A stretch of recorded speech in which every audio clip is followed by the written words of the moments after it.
Emily Robison. We have a benefit going on, and it's for rape victim advocates. We have a lot of great music, a lot of great writers, a lot of great artists, reading, singing, displaying their work.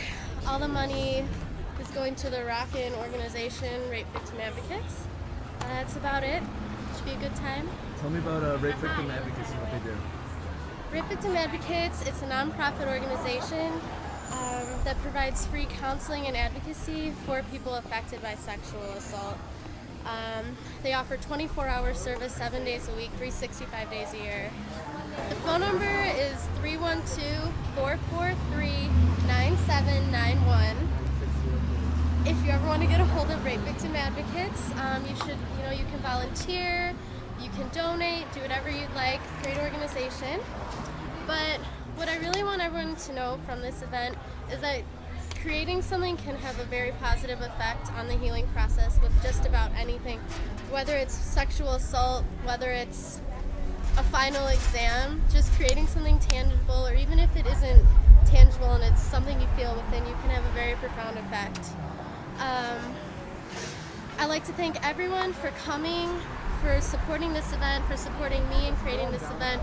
I couldn't have done it without all of my friends, all of my family, all of the supporters of the organization and the volunteers, all of the musicians, all of the artists. This is because of you. This isn't just from me. And of course, Star Lounge Cafe for donating, for providing us this venue at no cost. So I hope you all have a great evening, and I hope you have enjoyed this event. Thanks. I'd like to first start off with thanking all of you for coming.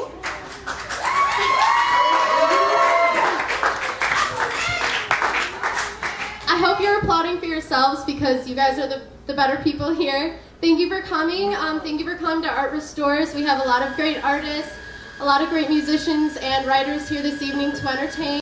This is Carrie, and I'm from Rape Victim Advocates. I work with them.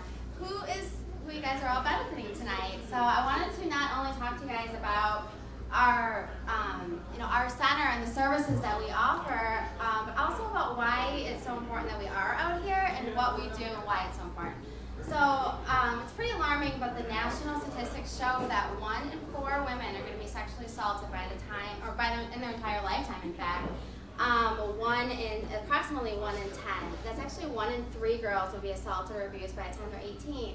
This is really huge, and if you guys also take into consideration the fact that sexual assault is probably one of the most underreported crimes there is, this statistic is probably much higher than we think. That's why it's really important that we're all out here and that we do things like this to talk about sexual assault, to raise awareness. That's actually why RVA was formed in existence close to 34 years ago. We have counseling through our center as well, which can be for the survivor, can be for any family member or significant other. This can be individual, group, or family counseling. We have prevention education, which is something that I'm a part of. So we go to schools and we go to community centers, we talk at events, really anywhere that they'll let us talk about sexual violence and its effects. One of the things I really wanted to let you guys know that because it's such an alarming statistic and because it happens so often, many of these survivors are not seeking the help that is available to them. And this is, due to many reasons. Like maybe they don't know their options that are out there. But unfortunately, many times they are judged or blamed for what's happened, and they think that maybe there's some reason that they've caused what's happened. So of course, due to that, they're not going to seek that medical assistance that's available or find out about their legal options and their rights. So that's where we come in, and that's where I'm hoping you guys can come in too. So we just really want to get the word out there that we exist, that other centers exist. When I started getting into high school, and I started getting into, I was a bohemian theater kind of guy, but I also had that aspect of me that was sports, that whole jock thing. I was kind of like the bohemian burnout jock brain who also was in plays. I was like, I didn't fall into any of the categories. But the thing is in populated areas, there's always somebody to be on the football team. But if you grew up in a rural area, if you're large, you're basically expected from the day you're born to play football. I mean, literally, when I was 9 years old, the varsity football coach literally saw me walking down the sidewalk one day and screeched his car to a halt in the middle of the street and backed up and went, "Hey kid, how old are you? What's your name?" I'll see you in 8 years, kid. Next up we have Nancy. She's a writer and she has something she'd like to read for us. So here's Nancy.